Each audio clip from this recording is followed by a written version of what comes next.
The crash. Lyra opened her eyes slowly.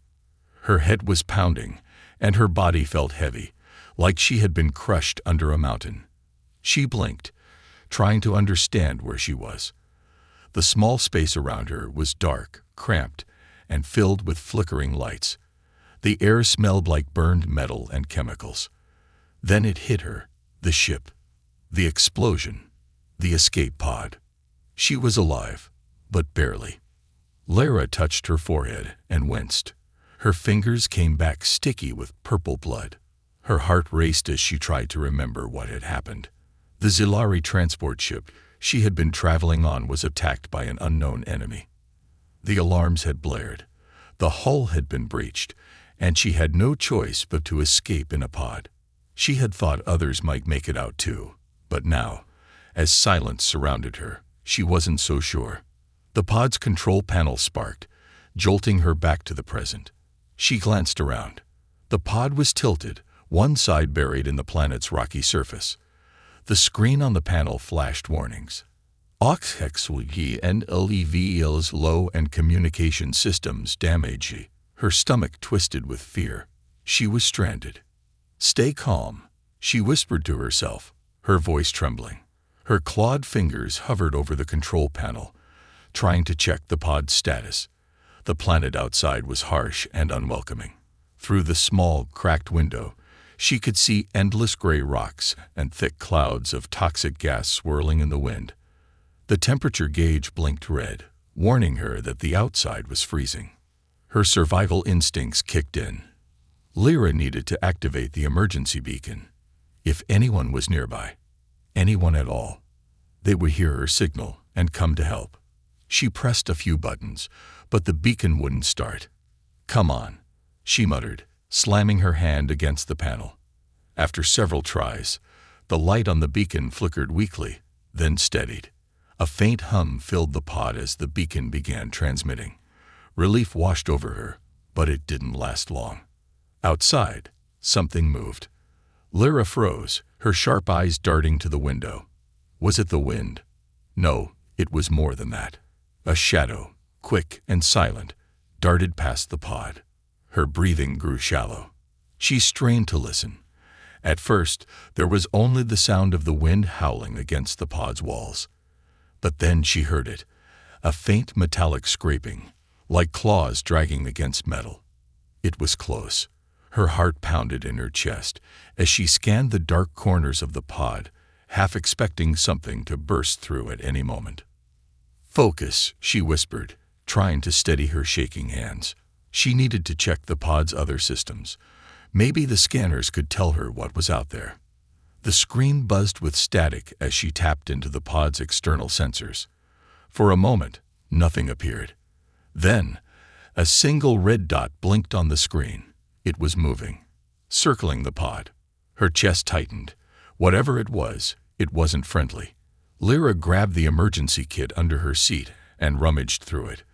A small plasma cutter was the only weapon she could find. It wasn't much, but it was better than nothing.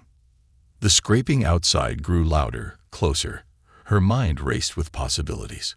Was it a predator? A scavenger? Or worse, had the enemy who attacked her ship followed her here? She gripped the plasma cutter tightly, her claws trembling. The pod was her only protection, but it felt like a fragile shell ready to crack. Minutes felt like hours as Lyra waited, her eyes fixed on the window. The shadow moved again, slower this time, as if studying the pod. Her breathing quickened. She pressed a button to seal the pod's door tighter, but the mechanism groaned. The door wasn't in good shape after the crash. Suddenly, the beacon light flickered. "No, no, no," Lyra whispered, her voice rising in panic. If the beacon failed, no one would find her. She frantically pressed buttons, trying to stabilize the signal. Outside, the scraping stopped. Silence fell, heavy and suffocating. Then, a loud bang echoed through the pod as something hit the door. Lyra jumped, her heart leaping into her throat. Another bang followed, and then another. The door shook with each impact. Whatever was out there wanted to get in. She activated the external camera feed, hoping to see what was outside. The screen crackled to life, showing a grainy image of the rocky terrain. At first, there was nothing. Then a figure appeared, a twisted, spindly creature with glowing red eyes and sharp limbs. It stared directly at the camera, its gaze piercing through the screen. Lyra's blood ran cold. The creature lunged at the pod again, its claws scraping against the metal. Lyra's mind screamed for her to do something, anything. But what could she do? She was alone, outnumbered, and trapped. Her only hope was that the beacon would hold long enough for someone, anyone, to hear it. The pod shook violently as the creature attacked, and Lyra gripped the plasma cutter tighter, preparing for the worst. The beacon's hum was her only comfort in the chaos. Somewhere out there, she hoped, her signal would reach someone who could save her. And if it didn't, Lyra didn't want to think about what would happen next. The waiting game. Lyra sat motionless inside the damaged escape pod, her breathing shallow. The faint hum of the emergency beacon filled the silence, offering a fragile sense of hope. Outside, the toxic winds howled, carrying with them the screeching sounds of an alien wilderness. She didn't dare look out the window again, fearing she might see the creature that had been circling earlier. Time felt meaningless in the pod. Her onboard clock was broken, so she had no idea how long she had been trapped here. Days, hours, it didn't matter. What mattered was survival. The air inside was growing thin. Each breath felt heavier, slower, like her lungs were dragging through tar. Her oxygen supply was running out, and the pod's recycler wasn't working properly. "Keep it together," she muttered to herself. But her voice sounded weak, even to her. Her hands trembled as she reached for the small ration pack under her seat. There wasn't much left. Just a few protein cubes and a small pouch of water. She chewed one of the cubes slowly, its dry, flavorless texture turning to dust in her mouth. She needed to make these last, but how could she, when she didn't know how long rescue would take? Lyra's mind drifted back to her homeworld, Zulara. She thought of the lush green skies and the shimmering oceans that her people cherished. She thought of her family, her friends. Did they even know what had happened to her ship? Were they searching for her, or was she truly alone in this forgotten corner of the galaxy? Suddenly, the beacon let out a sharp beep, startling her. She leaned forward, her eyes wide. The small screen displayed a faint signal, weak and distorted, but unmistakably a response. Her heart leaped. Someone had heard her. But who? "Hello? Is anyone out there?" she said, pressing the transmit button. Her voice cracked with desperation. The static-filled reply was barely audible, but a voice came through. A deep, human voice. "This is Jack," the voice said. "I received your signal. Who am I speaking to?" Lyra's breath caught in her throat. The human. Humans were rare in this part of the galaxy. What was he doing here? For a moment, she hesitated, unsure if she could trust him. But what choice did she have? If she stayed silent, she would die. "This is Lyra. I'm stranded in an escape pod. My ship was attacked," she replied, her voice shaking. "I don't know where I am." There was a pause, then Jack's voice returned, calm but firm. "I know where you are. You're on Ross 12, a dead planet. I've been stuck here too, for a long time." Her stomach twisted. "You're stranded too." "Yeah," Jack said, his tone grim. "Crash-landed here years ago. Haven't seen another living soul until now."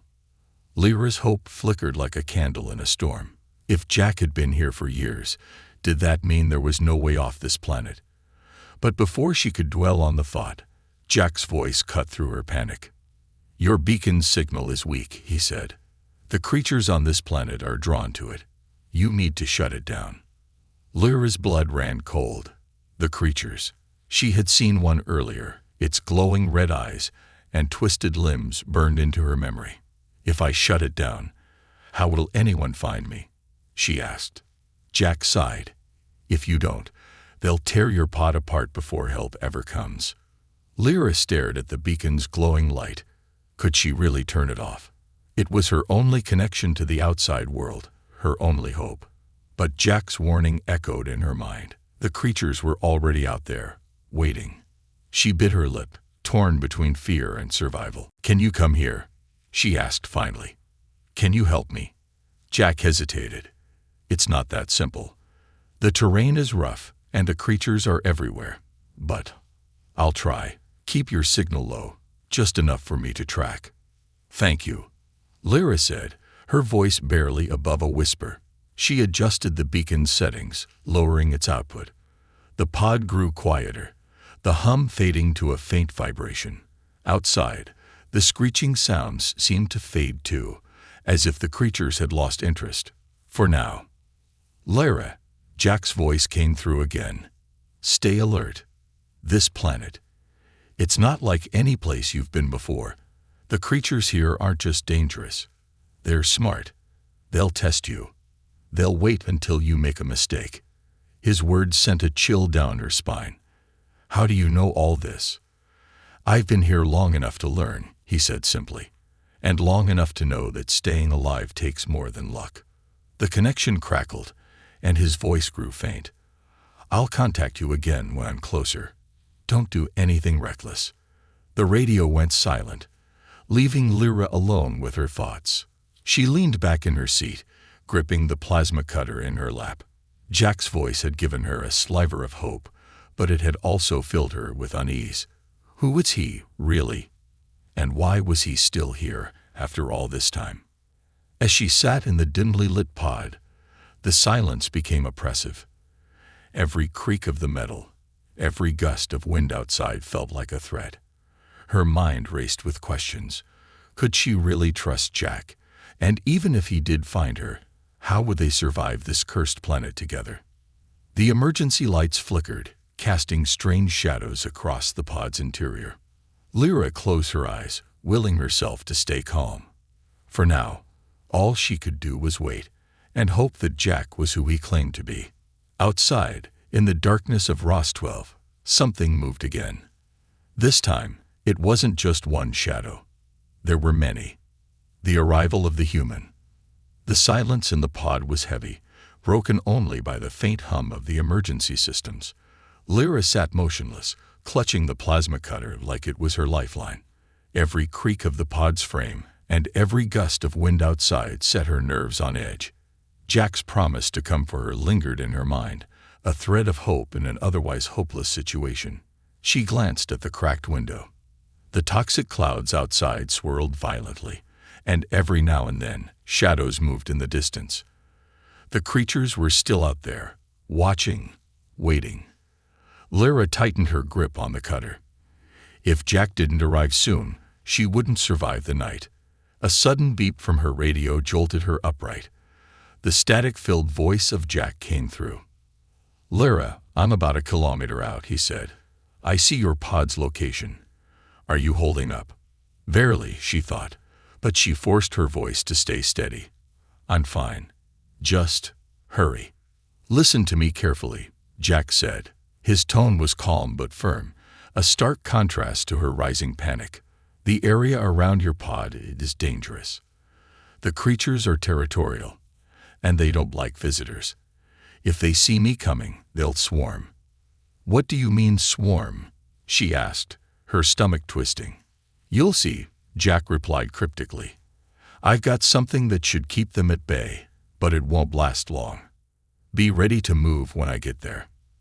The transmission ended abruptly, leaving Lyra with more questions than answers. She paced the tiny confines of the pod, her claws clicking against the metal floor. What was Jack bringing? And how did he know so much about these creatures? Minutes dragged on like hours. Then, in the distance, she heard it, a low, rumbling hum.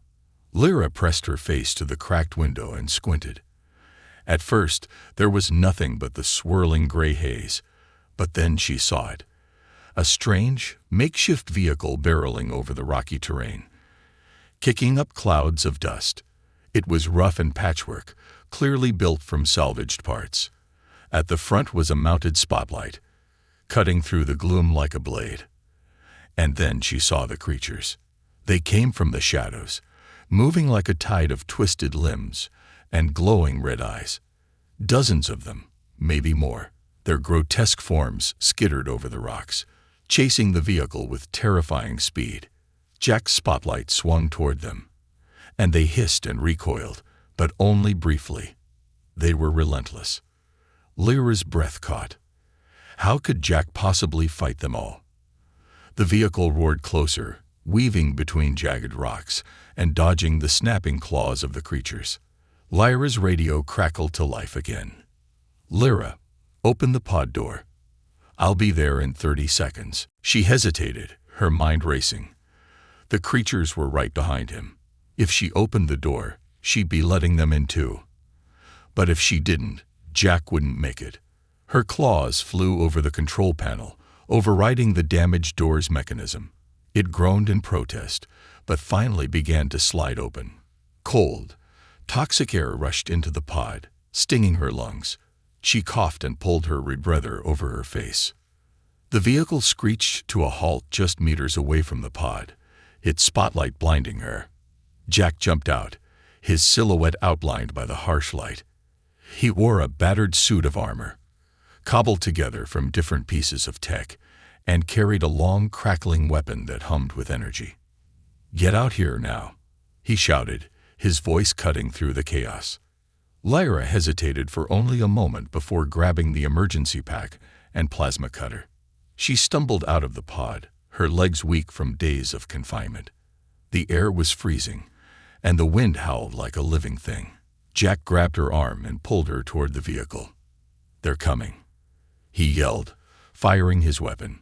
A bolt of blue energy shot into the nearest creature, sending it flying backward. But for every one he hit, 3 more emerged from the shadows. Lyra climbed into the vehicle's open seat as Jack continued to fire. "Drive," he shouted, leaping onto the vehicle just as the creatures closed in.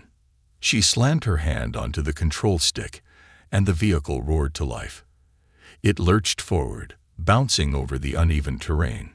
Jack held on tightly, firing at the swarm as they chased after them. "What are these things?" Lyra shouted over the noise. "Mutations," Jack replied grimly.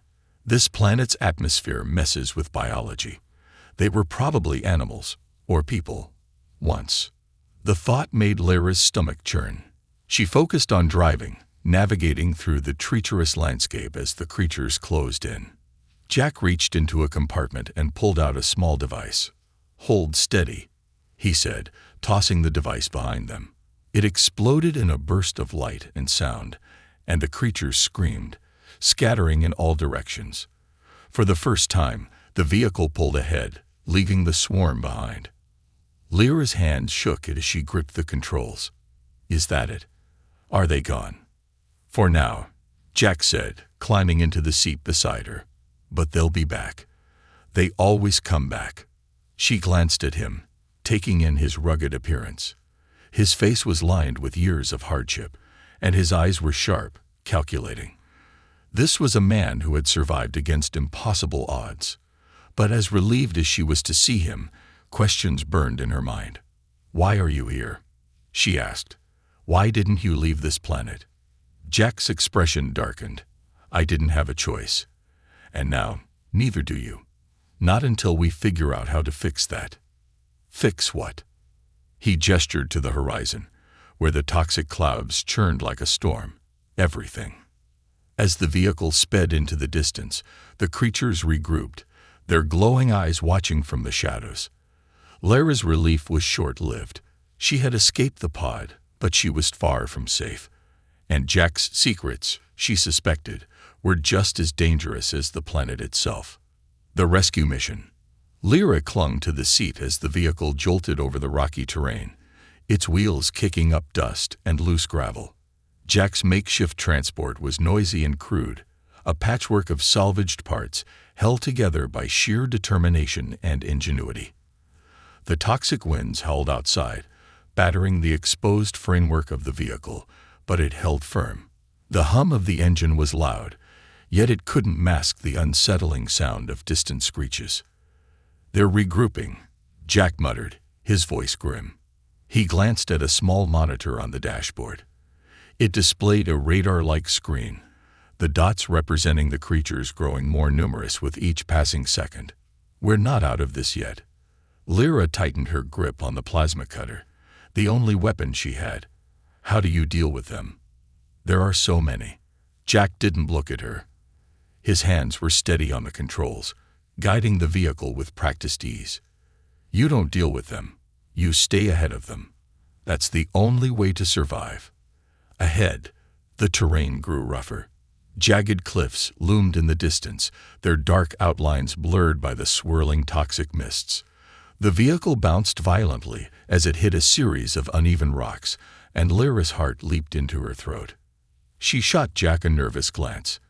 "Is this thing even stable?" "Stable enough," Jack replied, but the way his jaw tightened told her he wasn't entirely confident. "We're heading to my base. It's not far, but it's through a canyon. They'll follow us there." "And that's a good thing?" she asked, incredulous. "It's better than them catching us out in the open," he said flatly. "The canyon narrows. They can't swarm us there." Before Lyra could argue, a deafening roar echoed behind them. She turned and froze. In the distance, the swarm was closing in, a mass of grotesque shapes moving with unnatural speed. Their glowing red eyes pierced through the haze, and their distorted bodies twisted and jerked as they ran. Some crawled on all fours, while others leaped from rock to rock like predators closing in on prey. "They're gaining," she shouted. Jack reached into a compartment near his seat and pulled out another device, a small cylindrical canister. "This should slow them down." He pressed a button on the side, and the canister began to emit a high-pitched whine. With a quick flick of his wrist, he tossed it out the back of the vehicle. The canister exploded in a flash of blinding light and a wave of sound so intense that Lyra felt it in her chest. The creatures shrieked and stumbled, some collapsing in confusion. The swarm slowed, but only for a moment. "That won't stop them for long," Jack said, his voice calm but tense. "They're smart. They adapt." As the vehicle raced toward the canyon, the landscape grew darker and more ominous. Towering cliffs rose on either side, their jagged edges casting long shadows. The wind funneled through the narrow pass, howling like a living thing. Lyra felt a chill run down her spine, and it wasn't just from the cold. Jack slowed the vehicle as they entered the canyon. "This is where it gets tricky." Lyra glanced around nervously. The walls of the canyon were steep, and the ground was littered with debris. Fallen rocks, twisted metal, and the skeletal remains of something that had once been alive. "What is this place?" Jack didn't answer immediately. His eyes scanned the terrain, every muscle in his body tense. "A graveyard," he said finally. "Ships crash here. People too. Most don't make it." Lyra swallowed hard. "And the ones who do. They end up like those things chasing us," he said bluntly. The vehicle crawled forward, its engine whining as it navigated the uneven ground. Lyra kept her plasma cutter ready, her eyes darting to every shadow. The canyon was eerily quiet now, the sound of the creatures drowned out by the wind. But she knew they were still out there, waiting. Jack brought the vehicle to a sudden stop. He pointed to a small opening in the canyon wall, barely visible behind a pile of rocks. "That's the entrance to my base." Lyra frowned. "That? It's tiny." "That's the point," Jack said. He jumped out of the vehicle and motioned for her to follow. "Help me move these rocks." She hesitated, glancing over her shoulder. The swarm hadn't appeared yet, but she could feel their presence, like a storm brewing on the horizon. "Are you sure we have time for this?" "Just move," Jack snapped, his voice sharper than she had heard it before. Together, they pushed and pulled at the rocks, clearing the entrance. It was slow, grueling work, and Lyra's arms ached by the time they were done. Jack disappeared into the opening, and she followed, ducking her head to avoid the low ceiling. The base was little more than a hollowed-out cavern reinforced with salvaged ship parts. The walls were lined with makeshift shelves holding tools, weapons, and scraps of technology. A dim light flickered from a power core in the corner, casting long shadows that danced across the rough walls. "This is it?" Lyra asked, her voice tinged with disbelief. "It's not much, but it's safe," Jack replied. He sealed the entrance behind them, locking it with a heavy metal bar. For now. The sound of the swarm reached them again, a rising cacophony of screeches and growls. Lyra's heart pounded as she backed away from the door. "They'll find us." "They always do," Jack said, his tone resigned. He grabbed a rifle-like weapon from the wall and checked its charge. "But this place can hold them off, if we're smart." Lyra looked at him, a mix of fear and determination in her eyes. "What do we do now?" Jack glanced at her, his face unreadable. "We fight. And if we're lucky, we live long enough to find a way off this rock." The swarm's cries grew louder, closer. Lyra tightened her grip on the plasma cutter, her knuckles white. She had survived the crash, the pod, and the chase through the canyon. But as the walls of the base trembled under the weight of the approaching creatures, she realized the real battle was just beginning. Escape from the pod. The walls of the base groaned under the weight of the creatures outside. Lyra's heart beat in sync with the rattling metal, the noise like thunder crashing in the distance. She stood beside Jack, her plasma cutter humming with energy, eyes scanning every shadow in the dimly lit cavern. Jack was preparing, checking the weapons on the wall, his movements quick but measured. The tension between them was palpable. Survival was no longer a distant hope, but an immediate need. "You're sure this place can hold them?" Lyra asked, her voice tight with anxiety. Jack glanced at her, his face stoic. "Long enough," he replied, his gaze flicking to the rusted door. "But not forever. The creatures will find a way in eventually. They always do." Lyra swallowed hard, trying to steady her nerves. The low growls outside seemed to grow louder with each passing second. Her thoughts raced. She had escaped the crash, barely survived the deadly chase, and now she was trapped again. The creatures were getting closer, their hissing cries piercing the night. She couldn't let fear take hold. "All right," Jack said, his voice firm as he checked the rifle in his hands. "We can't stay here. We need to move." "Where?" Lyra asked, confused. "The canyon's full of them. There's nowhere to go." Jack's expression didn't change. He grabbed a small device from the wall, a glowing blue map flickering to life. "There's a way out, but it's risky.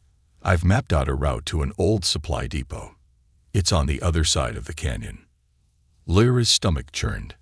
"And you think we can just walk through that?"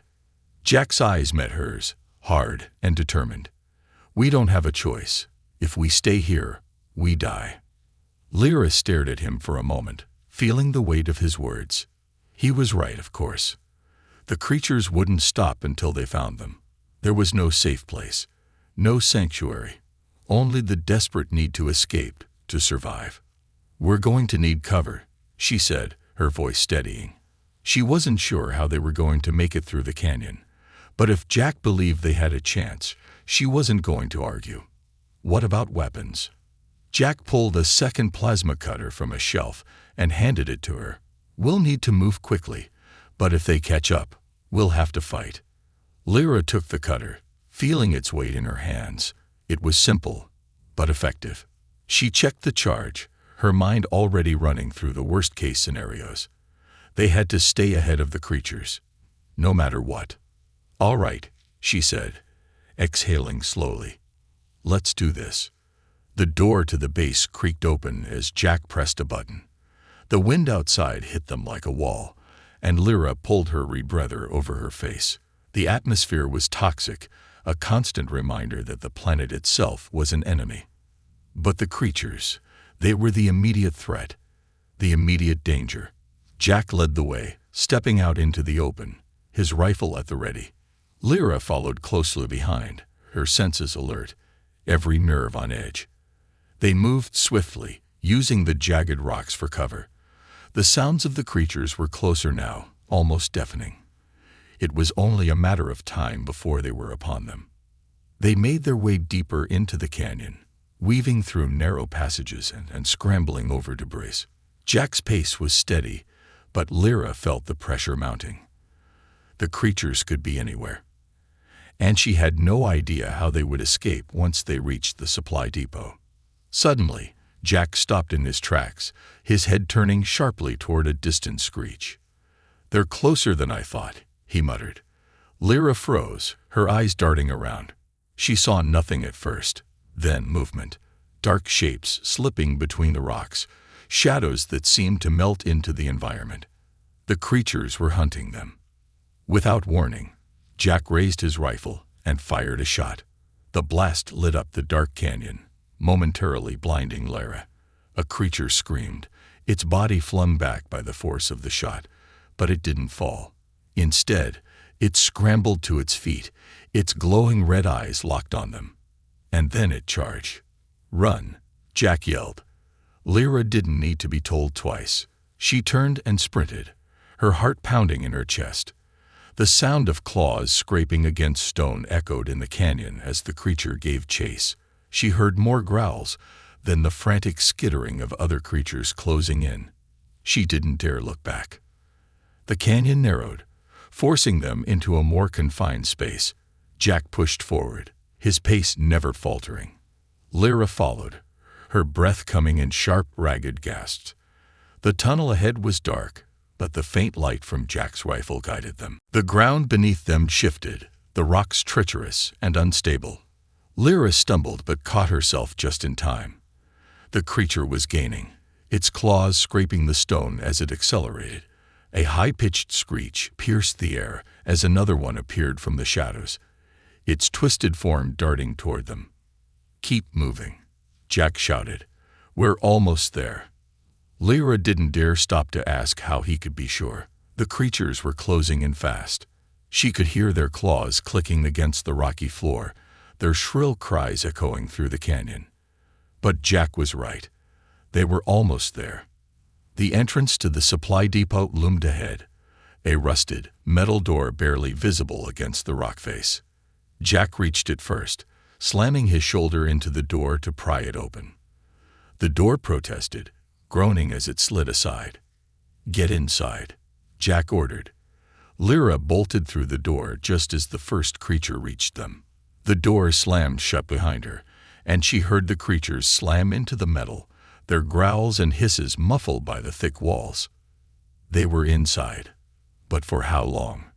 Jack collapsed against the wall, breathing heavily, his face streaked with sweat and dirt. "That was too close," he muttered. "Too close." Lyra didn't answer. She was too busy catching her breath, her heart still racing from the adrenaline. The supply depot was dim, filled with the smell of stale air and old metal. But it was safe, at least for now. They had escaped the creatures. But they weren't out of danger yet. There was still the question of how they would survive on this cursed planet, and how they would get off it. Building hope. The walls of the supply depot were cold and unforgiving, but they offered a brief reprieve from the chaos outside. Lyra sat in the dim light, her back against one of the metal crates, trying to catch her breath. She wiped the sweat from her brow, trying to steady her racing heart. Jack was at the far side of the room, rummaging through a stack of discarded equipment. The depot was a graveyard of technology. Old, rusted weapons, broken communication devices, and crates of supplies long untouched. It felt like a forgotten world, abandoned and left to rot, much like the planet they were trapped on. Yet there was a sense of irony in it all. This place, which had once served as a lifeline for the survivors, now served as their sanctuary, at least for the moment. "You should rest," Jack said, his voice cutting through the silence. "We've got a lot of work ahead of us." Lyra glanced up at him, the weight of his words sinking in. She had no idea what work he was referring to, but the exhaustion in his voice mirrored her own. They had survived the crash, the creatures, and the escape from the canyon. But survival was not enough. She needed answers. They both did. "What now?" she asked, her voice steady despite the lingering unease. "We're safe for now, but for how long? What's your plan?" Jack turned to face her, his expression unreadable. "We don't have time to rest. If we're going to get off this planet, we need to finish the transmitter. I've been working on it for years. It's our only chance." Lyra's mind raced. A transmitter. Of course, that was the key. Jack had mentioned it before, but she hadn't fully grasped the significance of it until now. They couldn't rely on luck to survive. They needed to communicate with the outside world, to send a distress signal far and wide. But how close were they to completing it? And how would they protect themselves long enough to finish it? "You've been working on it for years," she asked, her eyes narrowing. "Why didn't you finish it earlier? Why are you still here?" Jack's eyes darkened. He didn't respond immediately, and when he did, his voice was tight with a mixture of frustration and regret. "Because I couldn't. The resources, the equipment, everything. It's all scattered. I've had to make do with what I could find. And I've had to deal with the creatures." He sighed heavily, rubbing his temples. "I've tried to leave, but every time I get close, something happens. Something goes wrong. And those things out there, they've been tracking me for years." Lyra felt a pang of sympathy. She hadn't considered how long Jack had been living on this forsaken planet, fighting just to survive. She had only just arrived, and already she felt the weight of despair creeping in. But Jack had been carrying that burden alone for much longer. "So, the transmitter," she said, trying to focus on the task at hand. "How much more work does it need?" Jack's gaze flickered to a nearby workbench, where a cluster of tools and unfinished parts lay scattered. "It's mostly functional, but it's weak. I can send a signal, but it won't reach far enough to make a difference. I need to boost the power, add a few key components. The signal needs to be strong enough to pierce through this planet's atmosphere. But the parts I need..." He trailed off, his voice heavy with defeat. Lyra stood up, brushing off her clothing. She hadn't realized just how badly she needed to stretch her legs. The pod, the base, the canyon, all of it felt like a blur now. It was hard to remember that there was a world outside this dark, desolate place. The thought of escape, of rescue, felt almost like a distant dream. But Jack had been here for years, fighting, hoping. He was her best chance. "What do you need?"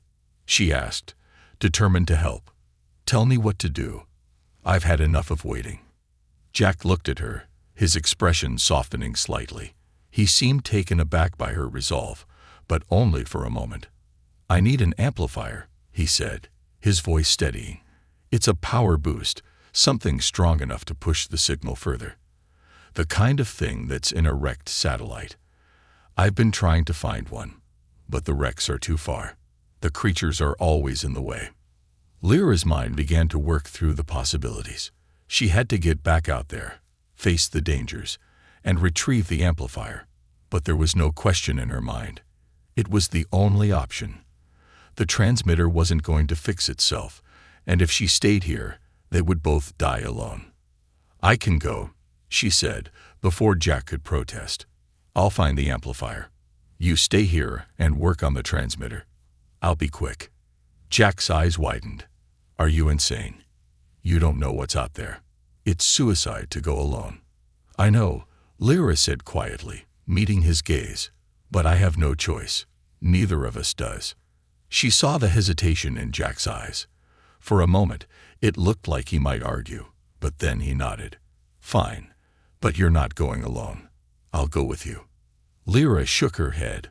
"No, you need to finish the transmitter. You've spent years on it. I can do this." Jack's face softened. "I don't like it, but you're right. We don't have time to argue." They stood there for a moment, the weight of their decisions hanging heavy between them. Lyra was preparing to step back into the unknown, to face whatever dangers lay ahead. But in that moment, something else settled in her chest, a flicker of hope. It wasn't much, but it was enough to drive her forward. "I'll go," she repeated, her voice firm. "I'll find that amplifier, and then we'll get off this planet. Together. Jack's gaze softened, and for the first time since they met, Lyra saw a glimmer of something else in his eyes. A sense of trust. He believed in her. And in that moment, that was all she needed. The final stand and salvation. Lyra stood at the edge of the supply depot, her heart pounding in her chest. The wind howled through the narrow canyon, carrying with it the scent of the toxic atmosphere and the unmistakable sound of approaching danger. The creatures, relentless and ravenous, had followed them into the canyon, and now they were closing in on the depot. The question wasn't whether they could survive, it was whether they could escape. Behind her, Jack was busy adjusting the final settings on the transmitter, his brow furrowed in concentration. The faint hum of the machine was the only sound that filled the otherwise oppressive silence. Every few seconds, Lyra would glance over her shoulder, her eyes scanning the dark shadows beyond the narrow entrance. "Jack, are you almost done?" she asked, her voice tight. Jack didn't look up, his focus entirely on the glowing screen of the transmitter. "I'm close. Just need a few more minutes. Keep watch." Lyra nodded, her grip tightening on the plasma cutter. She wasn't sure how much time they had, but the creatures outside were getting louder. They had made it this far, but it felt like the world was closing in on them. If the creatures didn't get them first, the unstable equipment in the depot might. She could hear the distant growls of the creatures, their eerie cries echoing through the canyon walls, getting closer with every passing moment. The creatures had always been relentless, but now they seemed more focused, as if they knew their prey was within reach. Lyra's pulse quickened. It was only a matter of time before they broke through the depot's entrance. She could already hear their claws scraping against the metal, their hungry growls reverberating through the walls. Her fingers twitched around the plasma cutter, ready to act. "Jack," she called again, more urgently this time. "We don't have much time." Jack looked up, his face pale but determined. "I know. Just give me a few more seconds." Lyra stepped toward the door, her breath coming in shallow gasps. She didn't know how long they had left, but she couldn't waste another moment. The creatures were closing in, their cries growing louder. She glanced back at Jack, whose hands flew over the controls of the transmitter, trying to make the final adjustments. She turned back to the door, her ears straining to catch every sound. And then she heard it, the unmistakable sound of a creature slamming against the entrance. The metal door groaned under the impact, the sound echoing through the cavern. The creatures were almost there. "Jack, we need to move now," Lyra shouted. With a final, frustrated growl, Jack slapped a button on the transmitter, and the machine let out a faint beep. The signal was live. Weak, but live. Lyra's heart skipped a beat. "It's working," she said, her voice tinged with disbelief. "It's really working." Jack didn't respond. Instead, he turned toward the back of the depot, his eyes scanning the makeshift barricades they had set up in a futile attempt to hold off the creatures. The first blow from the outside sent a jolt through the door, followed by another. The creatures were relentless. "Get ready," Jack said quietly, his voice steady despite the urgency of the situation. He grabbed a large rifle from the wall and handed it to her. "We're not done yet." Lyra took the rifle, its weight comforting in her hands. "I'm ready." The door buckled again as the creatures made another assault. She could hear the scratching of claws against the metal, the sound of their gnashing teeth just beyond the door. There was no time for hesitation. They had to fight. Jack moved toward the far corner of the room, peering through a small gap in the wall to check the creature's movements. He glanced back at Lyra. "They're coming in fast. We need to hold them off until the signal gets through." "How?" Lyra asked, her voice steady, but filled with dread. Jack's lips curled into a tight smile, but there was no humor in it. "We fight. We fight until we can't anymore." The first creature burst through the door, its twisted body contorting as it forced its way inside. Lyra fired first, the rifle's blast echoing through the small space, but the creature barely flinched. It screamed and lunged, its clawed hands slashing through the air. Jack fired next, and the creature collapsed in a heap, twitching as it died. But more followed. They poured through the door like a flood, their shrill cries deafening. Lyra's heart hammered in her chest as she took aim and fired again, but the creatures kept coming. For every one that fell, two more seemed to take its place. Jack's shots rang out in the chaos, the sound of his rifle mixing with the screams of the creatures and the crackling of their burning flesh. Lyra's muscles ached, her hands slick with sweat, but she didn't stop. She couldn't. Jack's plan had worked. The signal was going out, but now they had to survive long enough for it to be heard. She fought with everything she had, her plasma cutter slashing through the air, her rifle firing with precision. But the creatures didn't slow. The barricade they had set up began to give way under the force of the creatures' assault. Lyra could hear the wood splintering, the metal groaning as the creatures clawed through. Time was running out. And then, just as all seemed lost, the sound of an engine reached her ears. The deep rumble of a ship's engines. At first, she thought it was just the adrenaline playing tricks on her. But no, it was real. The sound was growing louder, closer. "Jack!" she yelled. "It's them." The signal worked. Jack looked up, a rare look of hope flashing across his face. They heard us.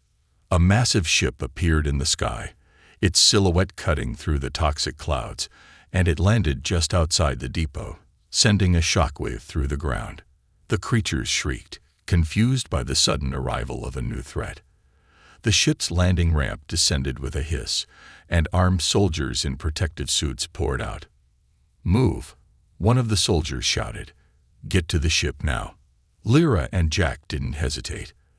They ran toward the ship, dodging the last few creatures who had managed to break through the barricades. The soldiers opened fire, blasting the creatures back into the shadows. Lyra and Jack sprinted for the ramp, their legs aching, their bodies bruised, but the promise of escape gave them the strength to keep going. They made it onto the ship just as the ramp closed, and the creatures were left behind, their angry shrieks fading into the distance. Lyra collapsed against the wall of the ship, breathing heavily, her pulse still racing. But for the first time since she'd crash-landed on this cursed planet, she felt a sense of relief. "We're alive," she whispered to Jack, her voice barely audible. Jack leaned against the wall, his eyes closing for a brief moment of peace. "Yeah," he said softly, "we're alive." As the ship ascended, leaving the desolate world of Ros-12 behind, Lyra looked out the viewport, watching the planet shrink beneath them. The danger, the fear, the endless fight, they were all behind her now.